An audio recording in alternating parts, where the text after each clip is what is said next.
but it's going to look different, I think. But if you go into it with the mindset or in the heart set going, this is our time with God. Mm-hmm. We're going to do this. And he's going to start filling that cup. Mm-hmm. If you set it aside for him, he's going to honor that. And and you're going to feel it. And I think when you do start to feel that, like, this is what it feels like, you'll start to recognize and feel that rest that only God can give, and that recharge that only he can give. And it makes you hungry for more. Welcome back to the Life with Jesus podcast, conversations about cultivating real friendship with Christ. You just heard from Jason Birch. He and his wife Amy were guests on our final episode of this podcast venture, where we've been talking about the practical ways that we experience a living relationship with the living God. On Sunday mornings, we've been looking in Scripture at a number of spiritual disciplines and practices, rhythms that help us to abide in Christ and set the Lord always before us, from spending undistracted time alone with God to joining the Lord in his kingdom work in the world every single day. Now, last Sunday, we talked about the biblical practice of Sabbath, which is so much more than just a day off.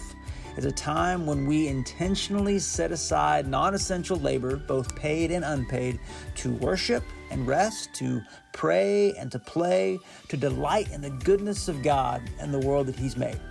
Rather than being this burdensome mandate, Sabbath is this divine invitation to recalibrate our hearts and our lives on God and on his love for us, apart from our doing anything. In this way, Sabbath is like a weekly reminder of the gospel. Now, as you'll be able to tell in this podcast, Jason and Amy and I had a lot of fun talking about Sabbath and what it can look like in their lives, as well as the honest struggles that we all experience when it comes to living this out. Finally, we addressed some of the common barriers that we all face to establish this as a sacred rhythm in our lives. I hope you're encouraged by our conversation. Let's get started.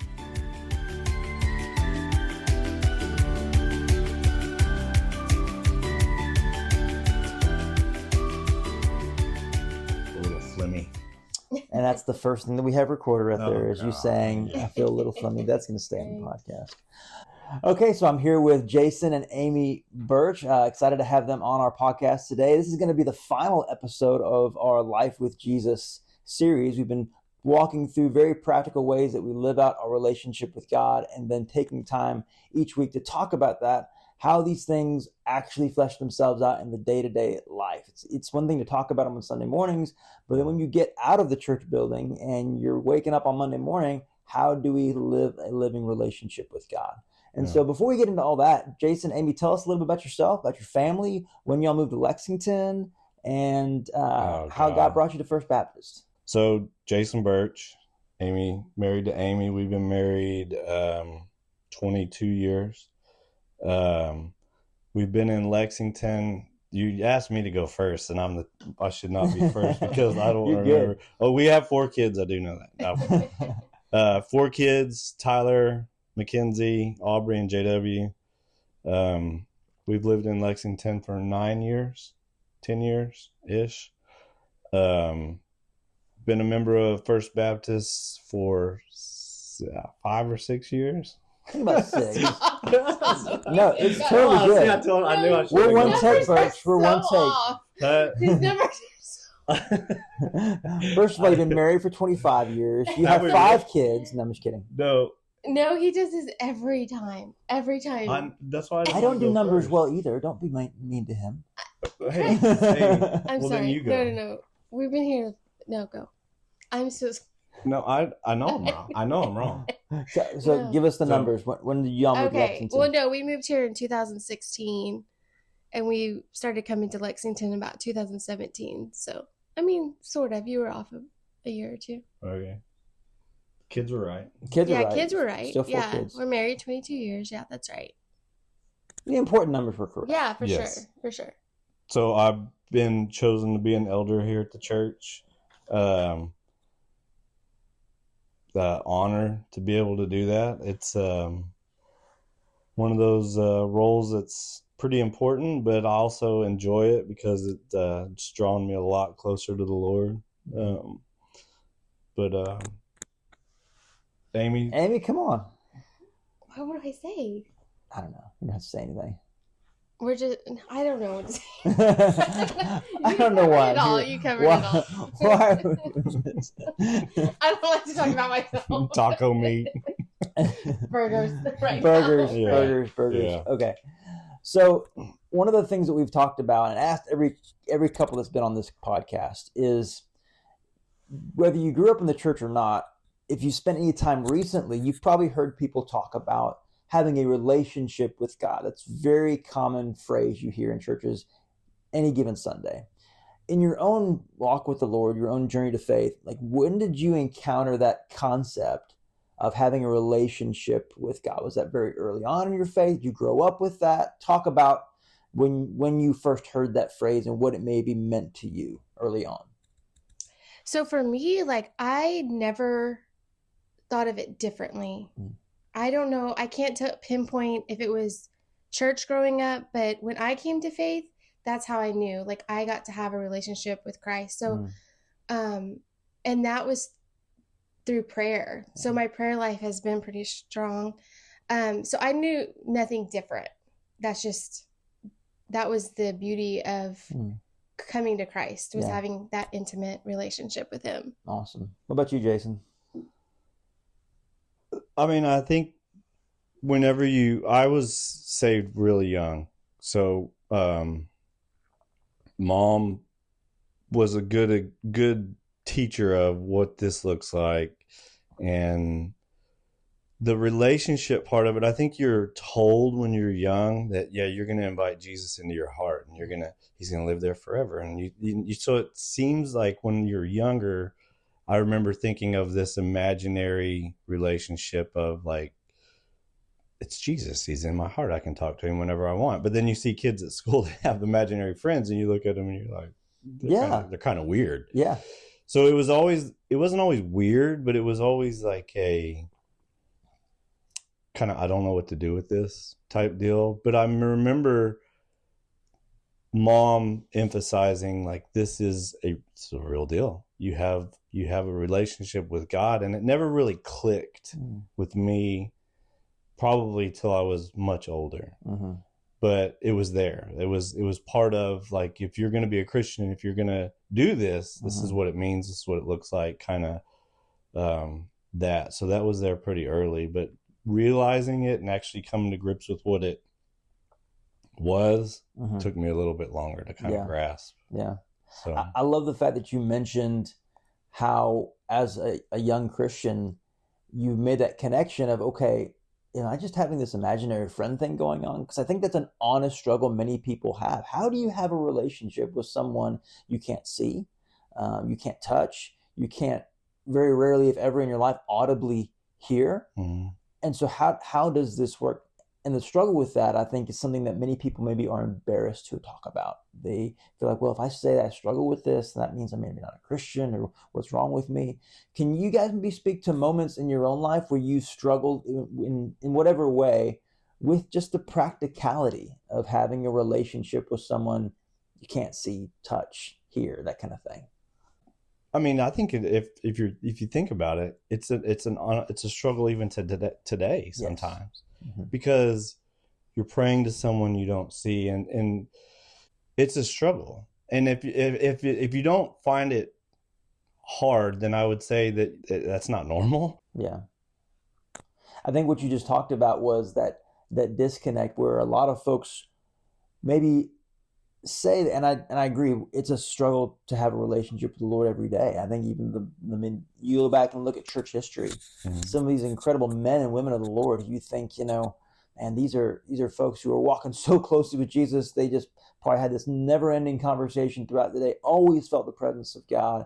And yet you look at like guys like, Martin Luther, or even John Calvin, or Charles Spurgeon, are confessing and talking about these seasons, but they felt the absence of the presence of God, struggling with prayer, struggling to know him in this way. It's like, no, this is like you think you said it, Jason, this is normal to struggle with this. And so I guess that'd be an encouragement to anybody who's maybe felt ashamed or less of a follower of Christ because they've struggled with this. No, it makes you normal when you struggle in these ways.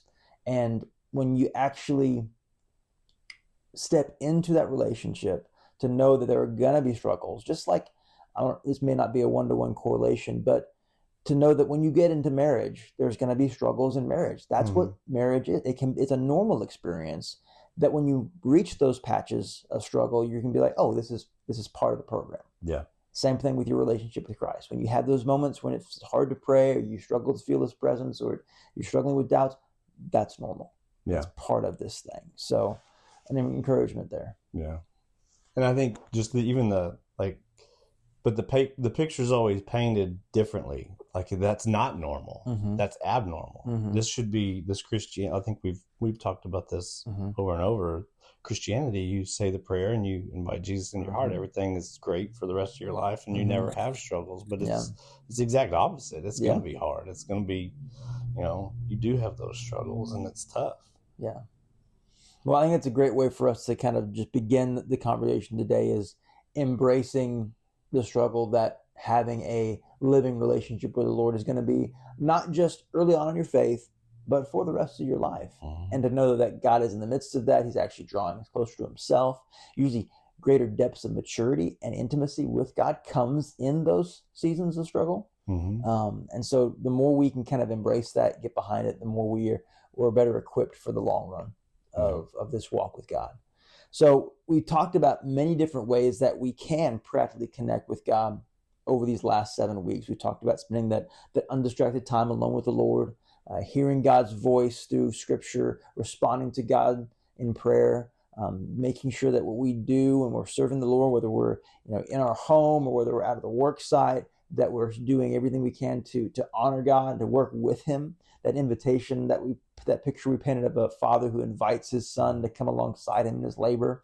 We have that invitation every single day to come alongside and to be about our Father's business in all kinds of incredible ways. And yet the thing that we talked about this last Sunday was the practice of stopping and doing nothing with God, to be able to step into a Sabbath rest where we just enjoy and delight in who God is, what he has made, and to rest in the gospel that his love for us is not based upon what we do or what we achieve or what we accomplish, but because we are his beloved sons and daughters saved by God's grace through faith in Jesus. And so that idea of Sabbath, again, if you grew up in church, maybe you heard that idea. Maybe Sabbath for you was, that's what you do on Sunday, or Sabbath was maybe a foreign concept. So talk about, how did you understand the concept of Sabbath growing up? Was that something you heard of in the church, in your faith? Was that a new idea? Just talk about the early experiences of that. Oh, when I think of Sabbath, I learned it through Scripture. Okay. Just reading the Scripture, but never thought about practically applying it to my life. Okay. So the Scriptures, even you read last Sunday or in your sermon in Mark and Matthew, I read that all the time, but didn't think that we could really implement this in our daily life. Yeah. But the Bible is for us. And he gives us that example of, Jesus does, to step away and rest in the Lord. So did you practice, like growing up as a kid, was Sabbath something you guys did together as a family, or was it just kind of, we go to church and that's kind of the Sabbath experience, or was there any connection to that? No, not at all. Not even the word, I don't think, came up. I think it was just the word Sabbath was in the Word of God, and that's the first time I ever read that word and thought about it. So no, and even today, if I'm going to be honest, I don't know a lot of people that take the time or say Sabbath. So it's kind of weird. Yes. Like, that's kind of where we're at. Like, when we talk about this a little bit more, it's a very different thing. People do not understand it because of our culture and how busy we are. So even just that word is a biblical word, but people just take it as that. Yeah. And not something that we should be practicing, because God is kind and good to give us that example and give us words of Scripture to live by. Yeah. All these things that you've been preaching, this is something that we get to do, not because it's a command, like you said, but as a gift. Yes. And so, I can get all excited about talking about Sabbath, but good, you answered that question. Yeah, Jason, specifically maybe speak to, because you came to faith really young, and your mom, was the one who was instrumental in pointing you to the Lord. Was Sabbath something you guys did growing up, or what was that? What did that word mean to you, I guess, early on in your faith? Mom was a good example of leading us to faith. I wouldn't say she was a good practicer of Sabbath. Like, we never really talked about it. I remember growing up, it's kind of chaotic, but we never practiced it. It was more of just another day off. Like, you knew, Sunday morning we're going to go to church, and then the rest of the day, as a kid, it's just playtime. Yeah. And again, kind of like what Amy said, we never set anything aside on Sundays. We never set any intentional day of the week to where we're going to do nothing.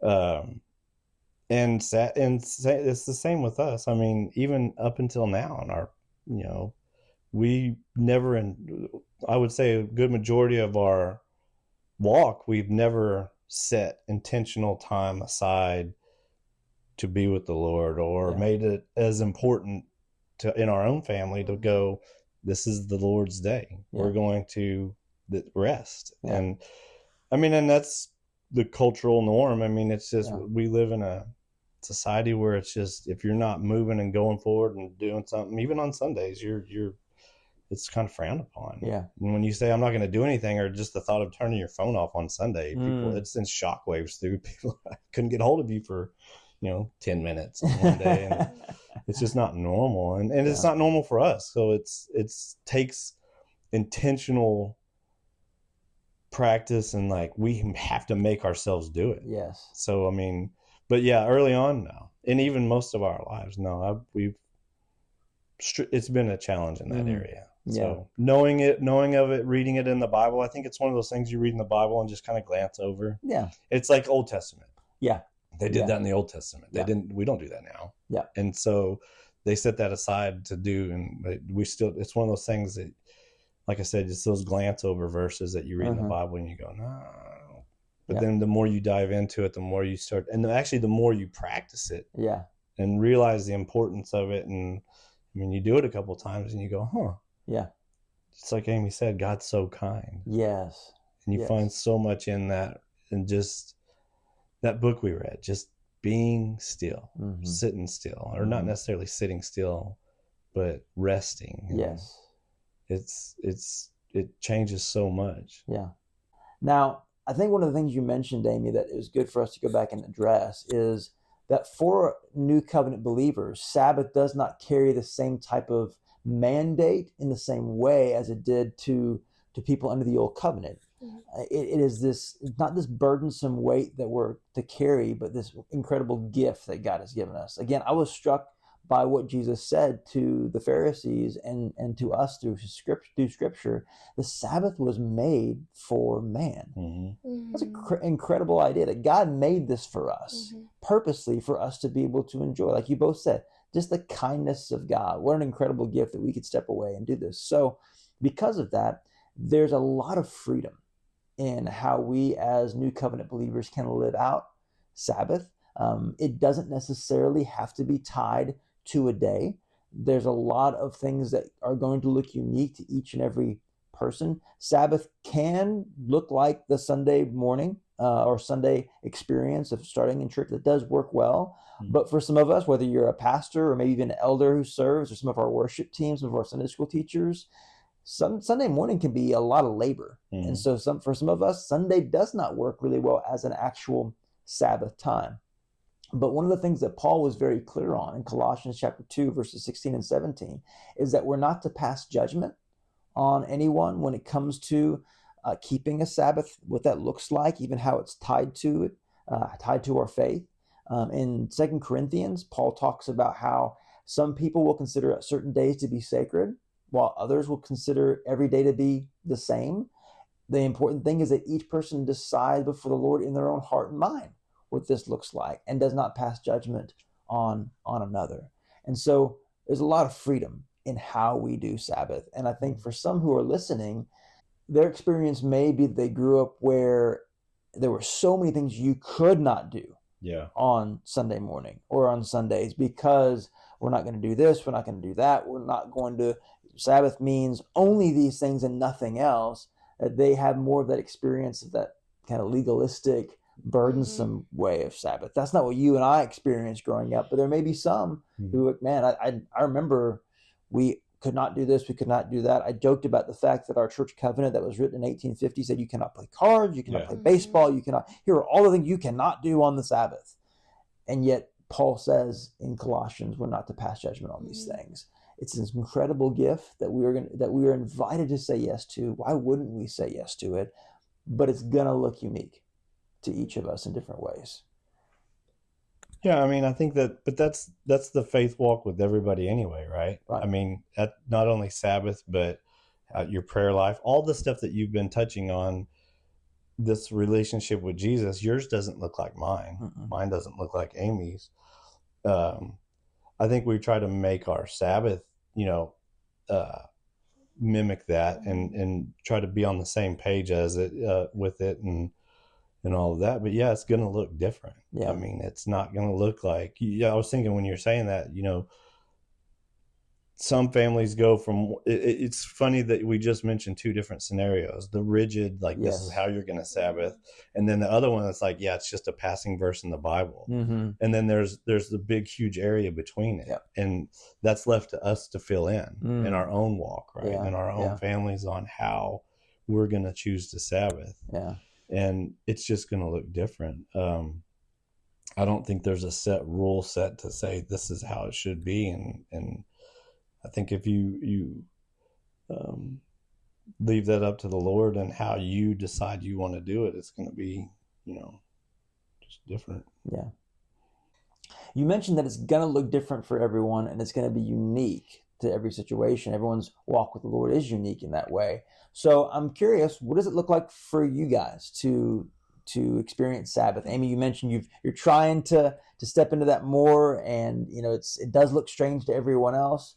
But what have you guys done in the past or recently to try to experience Sabbath? And maybe we can probably both share how it's been a struggle to do that. So what are some of the struggles you've experienced? Well, just to go back a little bit. Please. Our heart, where this has come from, is we've been talking about this for a while, like wanting to implement this. We've talked about it, but not done it. Mm-hmm. And then we talk about it more. And then we both read that book by John Mark Comer, right? The Ruthless Elimination of Hurry. Yes. And he says, stop, pray. And he has a great chapter about Sabbath. He does. Very practical ways, different ways to do it. But we finally did it. And it was out of Jason's, I was thinking about this morning. It was out of his leadership that we started doing it. Because you can talk the talk, but until you stop and actually change it. And it was him making that decision to do it, is how we started doing it. And disclaimer, we don't do it perfectly at all. Yeah. We've changed the way we've done it. Some Sunday afternoons we've we do have intentional things we want to do on Sunday, and sometimes we totally backtrack and make mistakes. But I think when we are our heart's in it, we really want this for our family. And so I think that's been a game changer of your leadership. It is. Well, I think it starts with us being on the same page of this is where we want to go. You mentioned that book, and I think it's kind of started with reading that book. We read that book, and it was an eye opener because the guy, he says in that chapter, and the one thing that stood out to me in that whole entire book was, he's like, you need to take time intentionally to let your soul catch up to your body. And we get so busy just running ragged that you look up at the end of the weekend and everybody wakes up Monday morning exhausted from the weekend, and you go, here we go again. And you just get caught in that rat on the wheel, just sitting there going nonstop. And so that one stood out to me big time. And I was like, your original question is like, what does it look like for us? And I don't know.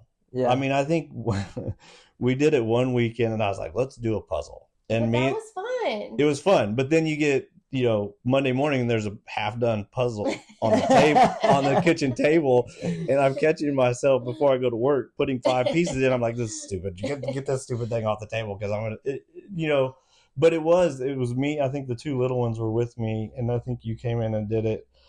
But it's not like I'm a list maker. Yes. And I can sit there with my calendar and go, I'm going to do this, this, this, this, and this. And then there's Sunday. And I'm like, I'm going to go to church. I'm going to come home and we're going to Sabbath so hard. You know that every Sunday. I'm going to Sabbath so hard. And then you get there and get home from church. Everybody eats dinner and we all look at each other like, what are we doing? I love that. We're Sabbathing. But I think it just looks different. And I think it's just setting out an intentional time to do. And it's like, I think about it when I sit there. I think about Sabbath sometimes. It's like, oh, well, let's just sit and do nothing. Or just sit and like don't work or don't do this. But it's not necessarily, I've found, it's not that. Mm-hmm. Like I can go outside and rake leaves and I can feel fulfilled in that. Yeah. Knowing, and not necessarily like the work aspect, because I can put that on a list and go, I got to get this done. Yeah. But and I've noticed just this last Sunday, because we didn't have anything specifically set out to go, we're going to Sabbath. Yeah. But it is a little bit of like, you do the normal, I guess you would say you would want to set some sort of boundaries. Like, we're not going to sit here and play on our phones all day. Yes. Or we're not going to, do this. I think we watched a movie with the kids this Sunday. But then other areas to where we're just like, we're not going to be so occupied in the, the busyness of all the normal day-to-day stuff. I mean, but I found myself this last weekend sitting here thinking, I think it's a good spot to sit here and focus on where's my mind at. Yes. Where's my mind at? Because I can be, working on the shed or working on the house or doing something and it's task oriented. Yeah. And it's not doing it, in that restful mindset or doing that to be seeking God and all of that. I'm doing it just to get it done. Yeah. It's that another check the box. I got it done. Mm-hmm. But I've caught myself this Sunday, we were watching the movie with the kids and that was cool, but just cooking. Yeah. And just finding that time to where it's, letting your soul catch up to your body and then like honoring God and that as much as you can. And it's not, because then, I caught myself running back out there and doing that. I got to check this off and get this done before Monday. Yeah. But finding that time to like, where's my mind at? Where are my thoughts at? Yeah. Where am I, what can we be doing? And it's going to be changing. And like this weekend will look completely different than it did last weekend. And, seasons of life come up where you do have baseball practices on Sundays or, whatever, but being intentional on that mindset, like this is why we're going to do this, I think is a good spot to start to slow the body down to go, all right. Yeah. Let's rest. Yeah. Well, I really appreciate the fact that you said it may look different next week. Mm-hmm. And again, this is where that freedom that we have to observe Sabbath in different ways comes in. So if it doesn't not have to be this regimen, it's always going to look like this. It can look different week to week. It can look different like with seasons of life. But you can find creative ways to even have, maybe it's not a full day today. Maybe we have a morning that we get to carve out this week, and we're going to spend that intentional morning pressing into the Lord. Yeah, and I think, the more I've been thinking about this here lately too, is like you said, I can dedicate some of my Sabbath time as my morning time because even though I catch myself on the weekends, but I like that. My favorite time of the day is that 4:30 to 6, that hour and a half window where it's calm, quiet, and like I can sit there and rest in that and get recharged. Just for our listeners, he's talking about 4:30 in the morning. Yeah, yeah. That's some of our folks like, wow, no, it's not Sabbath rest. But I'm just saying, it's that. Like you said, you can carve out. I think in the book he said they do theirs from like Friday night to Saturday at noon or something. Yep. He's a pastor. Yeah. But just And, that doesn't involve all the kids and the family. That's kind of my special time to commune and get recharged too, and just rest and slow your mind down. Yeah. Your brain goes 100 miles an hour. And I think that has a lot to do with the Sabbath part of it too, is just slowing down and turning it off, and just slowing it down enough to go appreciate God's creation and what you have, and just that intentional, that mentality of just turning it off. Yeah. It's not go, go, go, go, go. Yeah. Well, I'd love to hear from both of you on this. And again, we're all trying to learn how to do this together, but what are some of the really practical things you have found? Maybe you found and you tried it and it didn't work, or you tried it and you felt rested afterwards, that you've done to try to observe Sabbath. Like, what are some of the activities you guys have done? You mentioned you tried to do a puzzle. I don't know how that worked or if it worked well, but what are some things that you have done or would like to do to try to observe Sabbath in your own life? We also have done several walks, just me and you. Oh, good. Like just me and Jason. Well, the kids were with us several times. That's always good. Kind of gets us from our house, because when we are at the house, we're to-doers. So I think not what we want to do on Sabbath, but what we are learning what not to do. There you go. Like having boundaries. Like for me, it's the to-do list. It's housework. And Jason's actually caught me a few times. He's like, hey, stop, because I want to continue to prep for the next week. I want to get ahead so we're not behind, or I want to prep for the kids' homeschool. Yep. And those are things I won't do. And that's hard for me, because I want to be organized. But the things that I think we like to do, or for me, is I like when the TV's off. There it is. I mean, that's when we all gather in the living room, and whether we're playing a game, we'll be reading. If you're not doing yard work, resting. I will say a good practice for me is I need physical rest. Yeah. So for me personally, physical rest is important.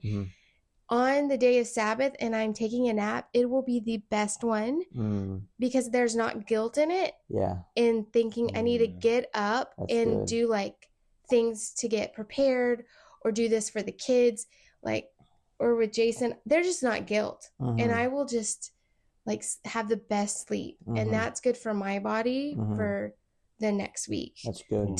To not only serve my family well, but serve the Lord. We have to have good physical rest. Yes. And so, I don't know. Yeah. I've been doing that a lot lately. Well, the thing is I'm not good at this. I'm not. If I sit still, it's like a bumblebee in a mason jar. I can't do it. It's hard for me to sit still.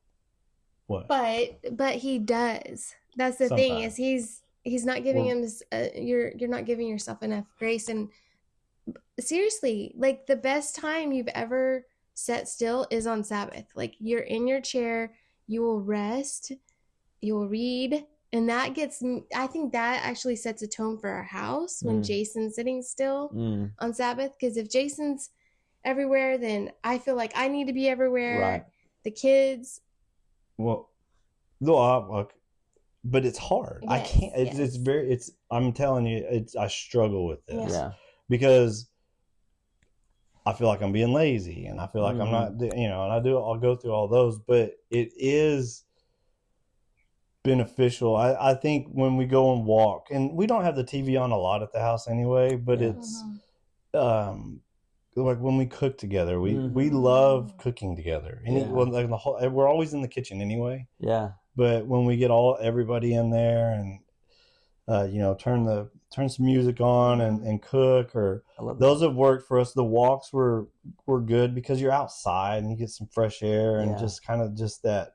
And you get to see God's creation too. Yeah. Did you get to appreciate it? But I mean, and even just those have worked. I mean, things that don't work, I think are, I'm gonna honor God, and you said outside raking the leaves, but then it turns into your mind drifts into this. Well, if I get this done, I can hurry up and get this done.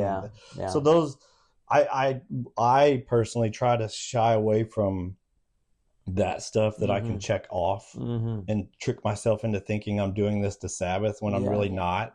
Yeah. And I'm lying to myself. But I mean, I think it all starts with where your mind's at and going, it's okay to turn, like, it's okay. I like I said, this whole shed deal, I'm remodeling the deal, and I can sit there and go, I've got to get this done.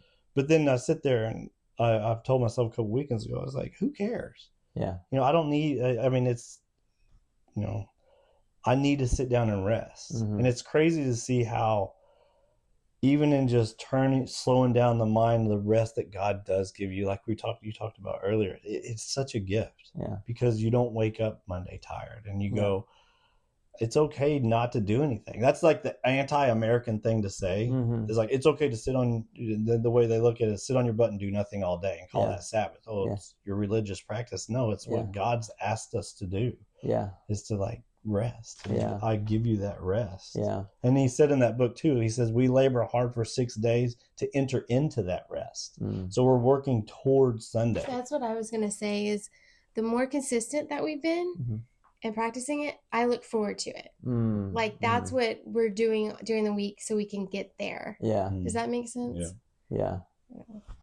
The idea of rest and Sabbath is so diverse, and a lot of that will depend on what your labor is. Like one of the phrases that I found early on in ministry that helped me is that if you work with your mind, you have to rest with your hands, and vice versa. That if you work with your hands, you often rest with your mind. Now, that's not saying that, well, if you're working with your hands, you're not thinking what you're doing. But for me, like I spend most of my days sitting, reading, writing, counseling, praying, doing all kinds of wonderful pastoral work that I'm privileged to do.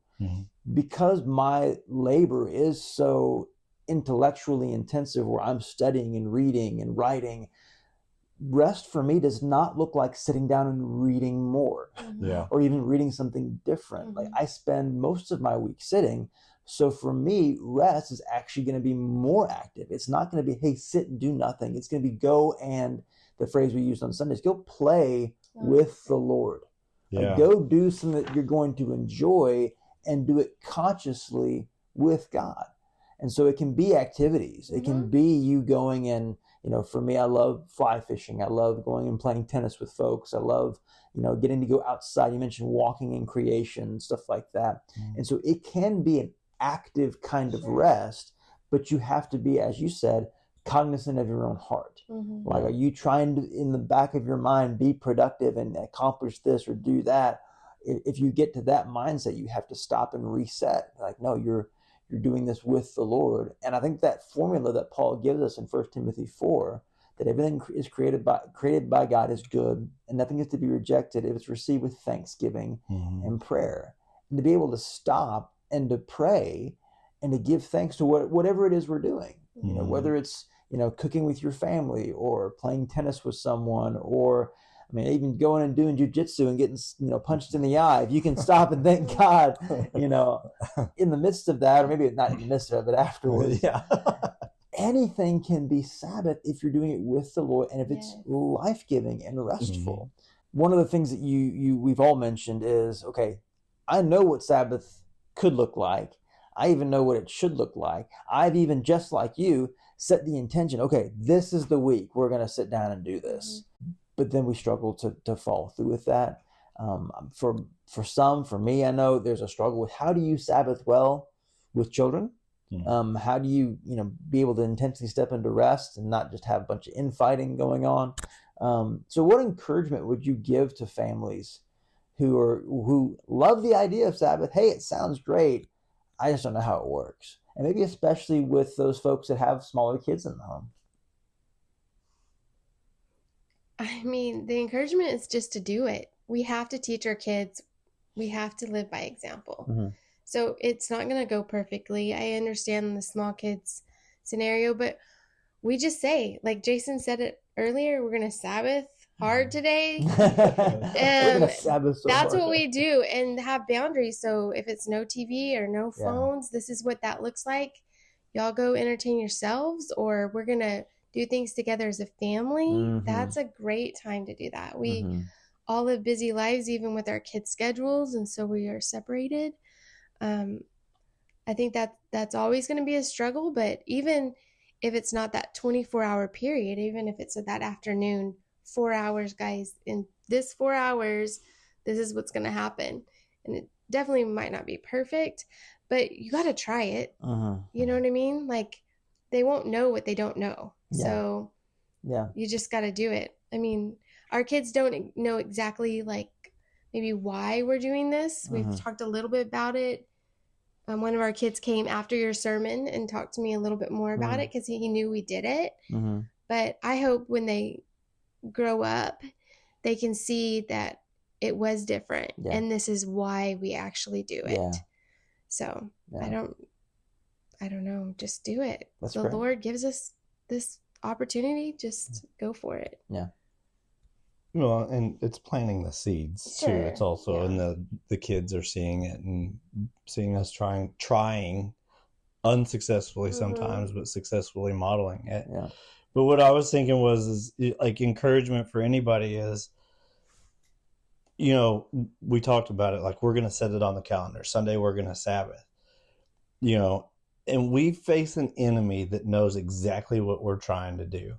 And so he's going to, I mean, we've done it, I ain't gonna lie, a couple weekends ago. I was mad. We were mad at each other. Our Sabbath was like very, very quiet. No, I mean, it's real. We would say that. Real. Like, we're going to Sabbath so hard, but I am really mad at you right now, and we're not going to talk. So our Sabbath was separate. It's like, Sabbath. Silent Sabbath. Kids, go to your room, everybody leave. But like that stupid devil knows exactly what fiery arrows to poke her heart, to poke my heart, to poke the kids. I mean, he can stir a pot that just aggravates the fire out of me. And then your best plans that you had to Sabbath goes to crap in the car on the way home from church. Over something stupid. And so, like, it's not going to be perfect. It's not going to look the same. It's not going to, but just, I mean, he wants to shut it down because he knows the importance of it. And like, he doesn't want a family to come together on a center point focus of Christ. Going, amen. I don't want them to do this. And I'm going to fire everything I can at them to get them to not do it. And great. It sucks when you sit back on Monday and go, dang it, he got us. He did it. Dang it. That's sorry, dog. You know, but knowing it's not going to be perfect because we're not.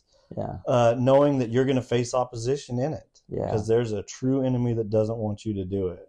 But also knowing that, like, if you just try it, it's like, and baby steps. Like, set a couple hours, set a meal, or set, you know, set something aside to go look. And it's like I said, we said in the beginning, like, we're going to Sabbath. Okay, everybody's on the couch and we're Sabbathing. And it does. Staring at each other. I'm not feeling anything. Are you Sabbathing? I'm Sabbathing. I don't know. Is this how we do it? What do I do with my hands? You know.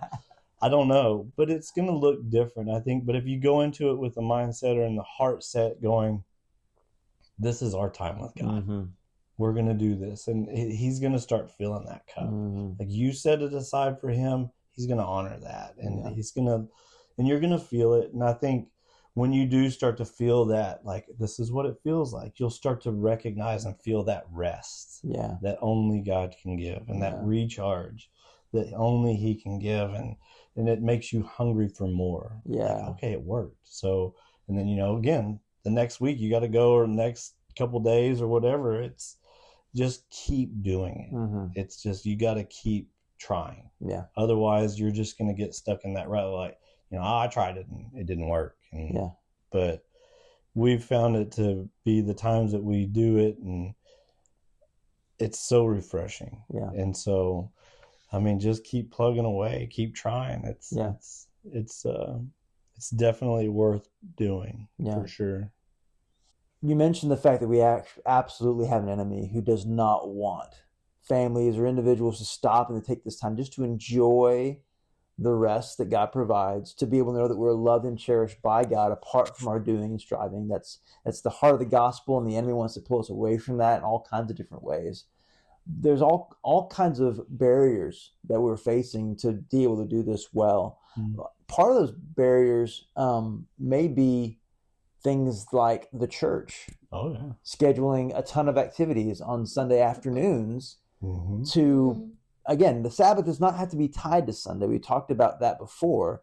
But for many folks in their natural rhythm of the week, it's a perfect spot to be able to gather with a community of faith in the morning and then to be able to spend time and rest. And yet sometimes churches have, with the best of intentions of wanting to minister and to reach out and to serve and to provide opportunity for growth, scheduled a bunch of things on Sunday afternoon and Sunday evening, which that used to be the stalwart for Baptist churches was, hey, you had Sunday morning and then you had Sunday night. Yeah. And yet at the same time, you're filling so much stuff and so many activities that there's not a space to stop and to rest. Another challenge that I think a lot of families are facing, and Jason, you mentioned it, is youth sports. Yeah. Sometimes youth sports become that thing that we're going to bend over backwards to accommodate in our life.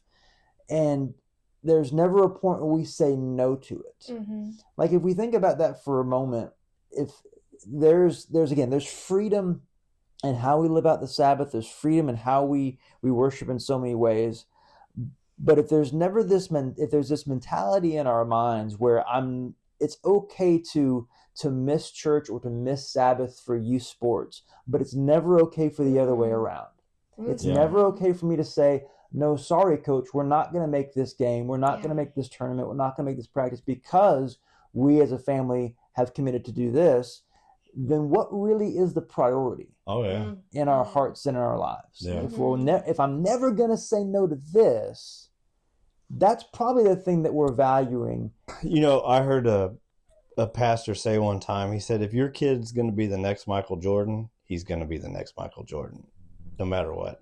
If God designed that kid to be the next Tiger Woods, Michael Jordan, whatever he's supposed to be, Derek Jeter, he's going to be that. And so that they did that. They said no. And everybody, that's one thing that me and Amy have realized through this as well, is we never say no. And there's guilt attached to some of that with saying no to the church, because it's like, well, oh my gosh, am I saying no that I don't want to serve God or do this? But you can get tied up into that, and it's part of the web, I think, that the enemy can weave of us never saying no. Mm-hmm. And even in the church things and in the practices and all of it's a hard thing to say because you don't want to upset anybody or step on anybody's toes, but you have to. It's that intentionality of like, I know this is more important. Yeah. I mean, if your kid makes the NBA and you're all burning in hell, what good is it? You know what I mean? Say it louder for the people in the back. I mean, you're exactly right. Where's your priority? Yeah. Where's your heart at? You want that kid to be an NBA star, or you want to be standing next to the Father in heaven with them? I feel like for a lot of folks, what keeps us from experiencing Sabbath rest, we just jam-pack our calendars, all kinds of stuff. We say yes to so many different things, and it's a challenge because they're all good things. Mm-hmm. I mean, very few people in our church are saying yes to selling black tar heroin in an alley or something like that. They're saying yes to, going over to this person's house and those things can be restful too. Like, it can be a restful thing, a wonderful Sabbath practice to go gather with other believers, enjoy a good meal, even go watch a football game or something fun like that. But when we say yes to so many things that we just, again, that to-do list and that schedule becomes a thing that's driving our life, our value, our worth, then there is no space to, as Comer says, let your soul catch up with your body. And sometimes the church is a culprit in that as well. But I will say, we have said yes to things like that and have highly regretted it. We have, because our kid played a sport recently, and actually we didn't regret that. We allowed it, and we took it as a season. Yeah. But I will say, we have said no for sure, and it makes us look weird. But I like what you said. It's not even about being part of Sabbath. We get so busy we can't have Sabbath. It's like we should say no things because we're followers of Christ and we're going to look different. So it has nothing just about being Sabbath. I mean, we should be saying we're putting our time and energy into our kids' schedules, in our work, instead of what the Lord has asked us in his kingdom. And that's not just for Sabbath. That is just living for a good, powerful God, you know, and walking alongside him. Yeah. So that's good too. Yeah.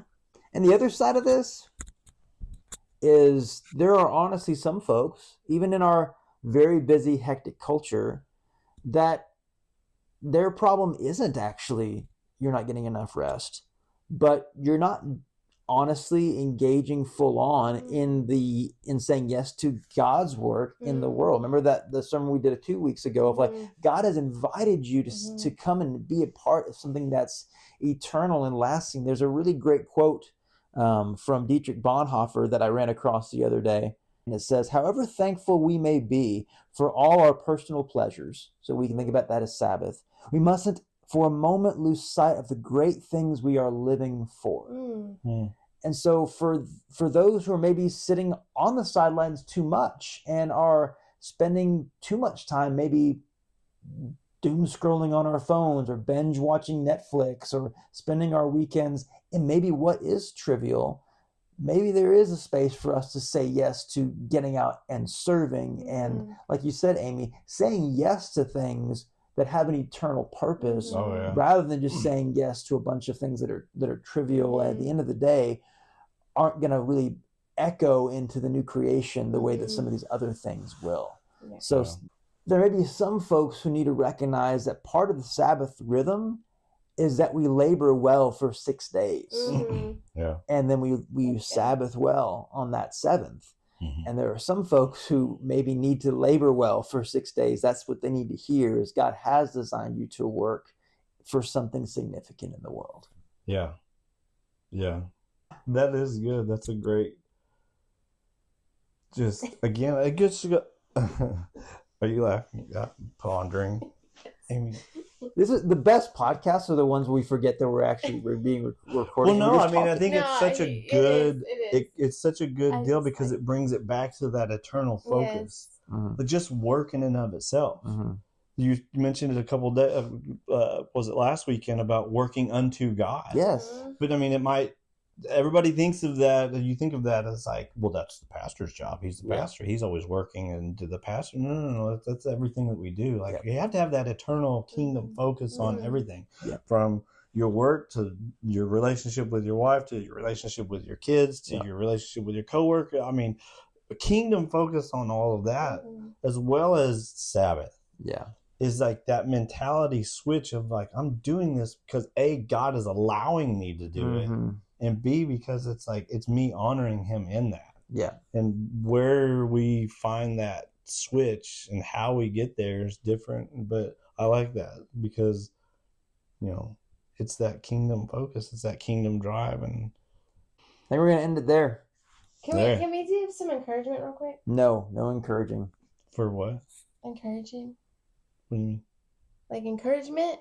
Yeah. Like, can I say something? You can say whatever you want. But I'll change it. No, I was just gonna. Oh, You're clapping. No, the only thing I almost cussed. I think I did. Amy. Okay. Okay. Kingdom focus. Okay. All I wanted to say was, as encouragement, is to pray about this. Don't let ourselves hinder our own expectations to have Sabbath. Otherwise, we won't do it. So jump in. The Lord is powerful, and those things, he will allow that time to happen. Let's do it. Let's do this together. Yeah. That was great. That's good. Okay, we're done. Yeah, Jason and Amy were an absolute blast to talk to, as you can tell. It's so much fun to be able to sit down with your friends and just talk about incredibly rich things like how we rest well in the Lord. That does conclude our final episode of the Life with Jesus podcast. If you've been listening over the last few weeks, we sincerely hope that these conversations have been encouraging and equipping to you in some way as you seek to live life with Jesus every day. Now, if you'd like us to continue these kind of podcasts, these conversations in some way, shape, or form in the future, please let us know, either by leaving a comment or a review, sending us an email, or if you worship with us here in Lexington, just come up and let me know and say, hey, I love these podcasts. I'd love to see more of them. Now, I'm recording this final episode in the day before Thanksgiving, and it seems like the very natural time to mention how thankful I am for all those who've sat down with me over the past 6 weeks. We've laughed together. We've been able to talk about some incredibly important things, and I just have a wonderful church family here in Lexington that I'm grateful beyond words for, and I'm so thankful to be a part of it. Until next time, let's go be the church.